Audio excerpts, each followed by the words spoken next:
jy die link kry op YouTube van hierdie midweek preke, met ander woorde woensdagaande preke, moet jy weet, dit is so 15 minute lank. Die rede daarvoor is, ons hou dit lekker kort en kragtig, ons weet mense is moeg, maar ons wil hê met moed vat, want van Sondag tot Sondag is bietjie lank. So as jy nou weer 'n woord kry net, vat dit, gryp dit, leer dit, lees dit, beleef dit, gaan terug Bybel toe. Ek wil ook die volgende net vir jou sê, as jy nog nie ingeskakel het nie, ons doen elke oggend 5 uur, bid van 4 uur af in, 1 minuut met Jesus, 'n kort kragtige boodskap om jou te bemoedig, aan Bybelstudie ook. En ons doen die openbaringsboeke op woensdaagaande. Net woensdaagaande kan jy dit ontvang. Dis weer 'n ander link. En dan vra uit die woord uit ook woensdaagaande. Maar moenie vergeet nie, kyk hier onderaan, hier onder, sien jy hardloop die website. Besoek ons website, raak aktief op die blog ook, kind van God, dis alles voedsel vir jou, om sterk te word in die tyd, sterk te staan. Ons is 'n kerk sonder mure, en ons beweeg. Een van die dae, besoek ek jou oral, deur die land, enige plek waar jy my nodig het, gaan ek om jou te bedien op aanvraag, en ons sal gaan bedien. Kind van God, tot eer van God, die evangelie moet uit. Kom ons bid gou saam. Vader, vanaand het jy 'n woord vir ons, en mense het so baie keer die vraag, sal God my vergewe? Was my sonde nie te groot nie? Was my sonde my verlede nie te verskriklik nie? Sal God my vergewe? Here, vanaand gee ons vir hulle die bevestiging. Wie is ons almagtige, heilige God, Jahwe, ons Abba, ons koning, ons majesteit. Amen, amen en amen. Nou, ek kry baie vrae die laaste tyd, wat mense sê, onder andere, die vrou sê, ek was jonk, ek was onverskillig, ek het swanger geraak, ek moes deur 'n aborsie gaan, ek moes teken daarvoor, ander keer sê, man, ek moes ook teken vir vrou se aborsie, omdat sy sou sterf as die kind nie afdryf nie. Al hierdie goed wat gebeur het, ander wat sê, ek was so op dwelms, ander sê, ek het moord gepleeg, ek kan myself nie vergewe nie. Nou, hoe kyk Vader God na jou? Dink jy daar is vergifnis vir jou? Dink jy Vader gaan elke dag eers kyk daarna? Ons kyk in die boek, Openbaring 20 sien ons, daar is 'n boek van lewe, met ander woorde, jou lewe wat opgeteken is, gaan Vader daarna kyk en sê, nee, haal asseblief Piet, Koos, Jan, of sis se naam daar uit die boek van die ewige lewe uit, die tweede boek uit, waarvan Lukas 10 vers 20 ons ook vertel, of hoe werk Vader, hoe dink Vader? Kind van God, ek kan nie alvol nie dink soos Vader nie, maar nou vat ons die woord van God. Die woord van God is sy woorde uit die hemel uit die grootheid van die troonkamers uit. Nou vat ek hier dit, en ons kan net daarop lewe. Ons moenie ons eie gevolgtrekkings maak nie. Ons moenie die woord aanpas by ons nie. Die woord moet ek en jy by aanpas en by die waarheid. Die woord is soos alles. Luister gou wat sê die woord. Ek wil die gelykenis van die verlore seun weer vir jou vertel. Dis Vader hart. Die Jesus vertel dit. Hierdie Lukas 15 van vers 13 af. Gaan lees dit. Eintlik moet jy van vers 11 af begin lees. En leer dit vir jou kinders en almal in die huis. Maak dit sommer jou Bybelstudie ook. Maar by die woensdag aand gee God vir antwoorde uit dit uit. Ons sien in die tyd, ek gaan dit deurtrek na ons tyd toe, is een jong man en 'n tweede ouer broer. Dit beteken dis die kerk van God waarvan God praat. Die ouer broer dien Vader baie wetties. Hy kom nie agter hy's wetties nie, maar volgens die reëls, hy steel nie, hy loop nie rond nie, hy doen wat hy moet doen, hy bid, hy doen sy Bybelstudie, hy bly getrou aan God, en kind van God, hy het so 'n half heilige baadjie vir hom aangetrek. Maar dan kry ons die jonger broer. Hy het kort tot bekering gekom, die salwing ontvang, hy het groot dinge gesien en beleef, die Heilige Gees ervaring, en God seën hom, en dit gaan goed met hom, uitstekend briljant, maar deur al hierdie seëninge raak hy baie meer gemaklik, en te gemaklik in die lewe, en hy begin dink by homself, ek hoef nie meer na die huis van die Here toe te gaan nie, ek hoef nie meer so gereeld te bid nie, ag man, 'n mens hoef nie so lank te bid nie, hy vergeet waar hy vandaan kom, hy vergeet wat God vir hom gedoen het, en hy begin lewe op hierdie roem, en dit wat hy ontvang het in die lewe, en dit gaan net met hom goed, en hy pas die evangelie by hom aan, hy pas die woord by hom aan, en hy sê vir sy vader, ek gaan weggaan, ek wil na 'n verre land toe gaan, ek is nie meer lus vir hierdie baie kerkstories en kerkdinge, en die woord van die Here, en die koms van die Here wat ek altyd moet hoor, en die evangelie, en ek moet so reg lewe nie, ek wil bietjie ook vry lewe, ek wil ook 'n bietjie maak wat ek wil doen man, die Here ken my hart, hy bly mos my vader, so ek gaan na 'n verre land toe, so hy's nie geskei as pa en seun nie, dit bly sy pa, bly sy vader, Dit bly sy God nog altyd, bly sy Jahwe, bly nog Jesus Christus, deur wie hy by Vader God uitkom, by sy Abba uitkom, maar hy verloor die Heilige Gees, want die Heilige Gees is waar God teenwoordig is. So, hy roem op homself, nie meer in die Heilige Gees teenwoordigheid nie, maar sy eie denke in die wêreld. Hy is na 'n verre land toe. In 'n verre land moet jy met ander woorde 'n nuwe identiteit gaan kry. Hy verruil sy identiteit wat hy het met hierdie nuwe identiteit van die verre land. Want in 'n nuwe land, jy kort 'n paspoort om daar te kom, jy moet daar uitkom en dan moet jy 'n nuwe identiteit hê. Sy identiteit is om deel van hierdie sondige wêreld te wees, want dit is 'n sondige land waarheen hy gaan. So hy doen ook al die sondes, hy oreer maar weer, hy is maar weer besig om geld uit te gee, lewe lyks, lewe nie verantwoordelik nie, maar hy doen sy berekening en dink, ja, ek kan nog lank uitkom, maar wat hy nie besef nie, 'n verre land gaan ook ten gronde as gevolg van hulle sondes, en dis presies wat hier gebeur. Hierdie verre land, hierdie omstandighede waarin hy hom bevind, draai om en is onvoorspelbaar en hulle kry swaar, daar is nie meer kos in hierdie land nie, daar is nie meer voorsiening nie, want God se seën is nie daar nie, en God se seën kan nie oor die land deur hom geskied nie, want hy self het hierdie keuse gemaak om weg te beweeg van sy Vader af. 'n Verskriklike sonde, dalk deur aborsies gegaan, dalk deur hierdie hoerery kinders gewek, ek weet nie, lelike dinge gedoen, maar die geld het opgeraak en alles het opgeraak en hy beland op straat, letterlik, geestelik, bankrot, geestelik, lou, bankrot, koud, kan nie meer bid nie, nie meer lus om te bid nie, kwaad vir Vader oor alles, kwaad vir die lewe oor alles, en dan al wat hy kan doen op die einde is om die varke op te pas, dis al werk wat hy kan kry. Wat is varke in die terme?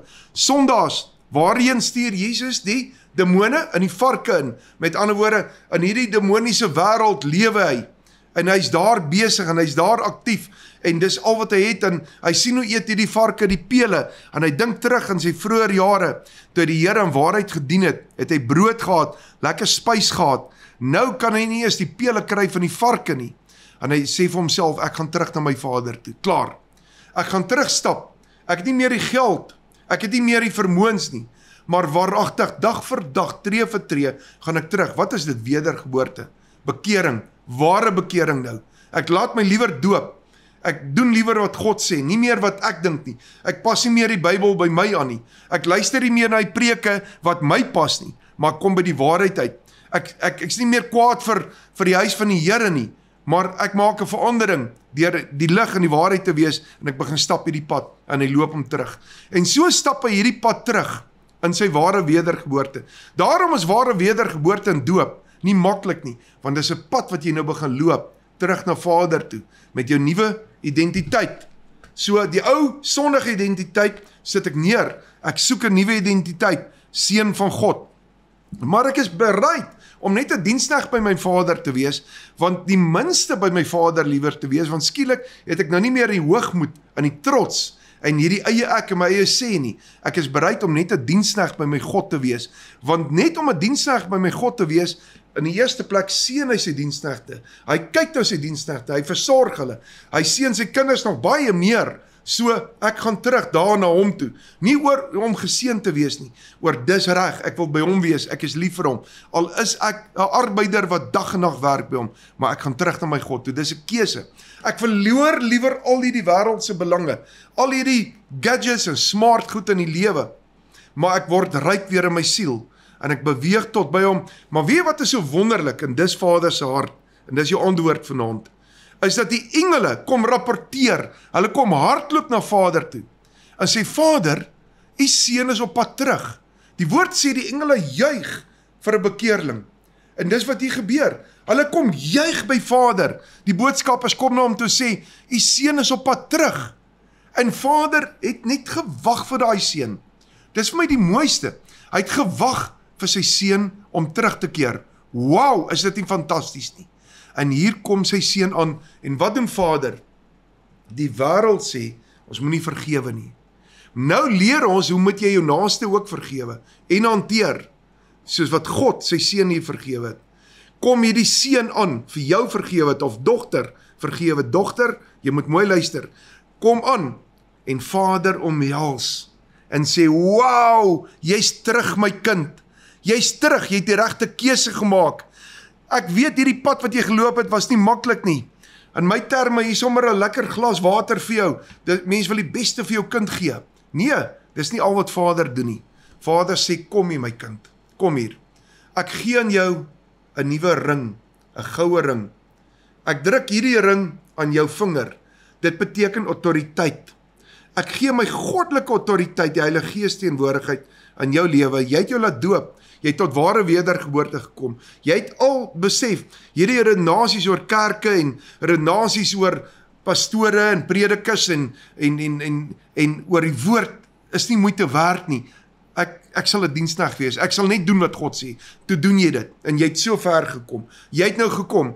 Ek gee nou vir jou die autoriteit. Markus 16 van vers 17 en 18 gee ek ook vir jou vers 19. Jy het alle autoriteit. Ek gee dit vir jou vandag. Hier is dit my kind. Dis nie al wat ek vir jou wil gee nie. My kind, hierdie kleed vir jou is vuil. Hierdie kleed lyk soos die wêreld, ryk soos die wêreld, is soos die wêreld. Hierdie kleed, nee, soos wat in Openbaring staan, Openbaring 4, 'n spierwit kleed gee ek vir jou.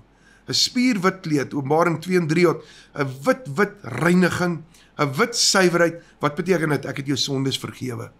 Ek gaan nie terug en blameer jou en sê vir jou, jy het jou erfporsie uitgewerk, jy kan nie weer terugkom nie. Jy's nie vertroubaar nie. Ek kan nie vir jou sê, jy het soveel sonde daar gaan doen, kom bely eers weer nog meer, jy moet nou eers gestraf word, en jy moet nou eers weer 'n pad loop nie. Maar Jesus het vir jou die prys betaal, my kind, so ek gee vir jou 'n nuwe kleed. Ek gaan nie jou verwyd oor die verlede nie. Ek kyk jy is daarna nie, in die boek van lewe, met ander woorde vir Openbaring 20, is jou verlede uitgewis. Dis 'n nuwe verhaal wat nou geskryf word oor jou lewe. My kind, daarom gee ek vir jou nuwe skoene, om nuwe spore te loop. Daai ou spore is verby. Ons vergewe dit, ons vergeet dit. Daai aborsies, al daai goed wat gebeur het, verkeerde keuses. Jy weet, dit was soos toe daardie man langs Jesus gehang het aan die houtkruis, en hy's vergewe as moordenaar. In daardie oomblik was hy die eerste man wat die paradys ingestap het saam met Jesus. Net so stap jy nou die paradys in, jy's vergewe, jy's vry, jy's skoon, jy stap die hemel in. Met ander woorde, jy's nou by die voorhangsel van die hemele, op pad hemele toe. Jy's nou op die regte weg, jy's nou by jou Vader. Maar dis nie al nie my kind.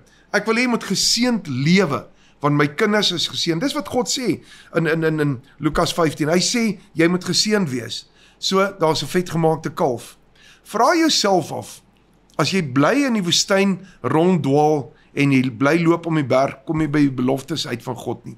As jy nou in 'n moeilike situasie bly in die verre land, is dit nie omdat jy dalk nog deel van die vrag van die verlede dra en jouself nie kon vergewe en ander veral nie kon vergewe nie. Want net soos God, hierdie ou totaal, hierdie seun totaal vergewe, jou dogter, jou seun totaal vergewe het, verwag hy van jou om ander wat jou te nagekom het, ook te vergewe en hulle te verwag en te omhels en te sê, ek het jou lief, ek het jou vergewe, ek gee aan jou ook 'n kleed, 'n ring, ek gee aan jou ook 'n paar skoene om te sê, jy's vry, ek hou niks meer teen jou nie, ek wil aan jou 'n vetgemaakte kalf gee, met ander woorde, ek wil jou ook seën, ek wil vir jou ook bid, ek wil suiwer in my hart oor jou wees, want ek self dra wit kleed en ek kan hom nie dra, as ek soos die wêreld wil lyk, en onvergeend gesind, ek wil hom dra in myself, en kwaad wil bly vir jou nie. Ek dra ook hierdie vrede in my. Dis wat God vir jou sê. Hy sê vir jou, jy moet ook so wees. Jy verwag dit van Vader, hy vergewe jou, hy maak jou skoon, hy maak jou rein, maar hy verwag van jou om teenoor ander ook so te lewe. Daarom vat ek jou weer terug na 'n skrif wat ons heeltyd kwoteer, wat die Heilige Gees dit gee. 1 Petrus 4 vers 11, spreek woorde soos God, dis hoe God gespreek het. En bedien in die krag van God, dis hoe God bedien het. So moet jy ander so vry kan spreek, dat jy nie eens vir iemand anders weer kan sê, hierdie ou het my te nagekom, hierdie ou, pas op vir hom nie, hierdie ou, ek trust hom nie, hierdie ou, ek vergewe hom, maar ek wil niks met hom te doen hê nie. Jesus sê dit nie vir die verlore seun, ek wil niks met jou te doen hê nie, hy sê, kom hier, ek is lief vir jou.